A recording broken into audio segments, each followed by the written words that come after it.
Kun mä mietin semmoisia niin käännekohtia, että mitä on ollut, niin kyllähän me oltiin tavallaan päätetty, että me tehdään tämä elokuva.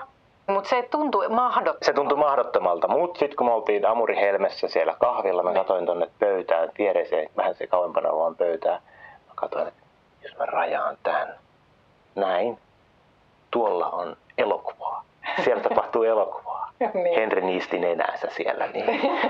Mä katsoin, että jos joku ihminen niistää nenäänsä tolla tavalla ja tuntuu, että siinä on niin Hollywood-aura siinä ympärillä tai sellainen elokuvallinen aura. Ja sitten se on just sen näköinen, niin. Miten me tarvitaan siihen meidän niin pääosan esittäjäksi. Niin kyllä meidän tarvitsee se elokuva tehdä. Ja mä aluksi ajattelin, mä otin salakuvasin Henriä siinä. Niin että mä otan sitä kuvaa, että me kopioidaan miten toinen on. Että tossahan se on, miten se on. Ja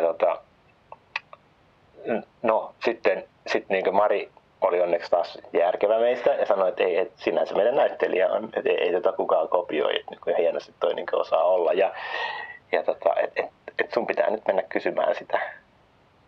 Sitten mä menin niin sinne vessaan, Amuri Helmen vessaan ja läpsin itteeni poskelle siellä vessa.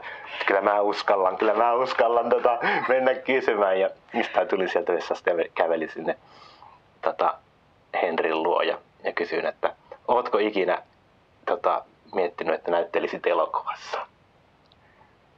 Henri vastasi, että no itse asiassa joo.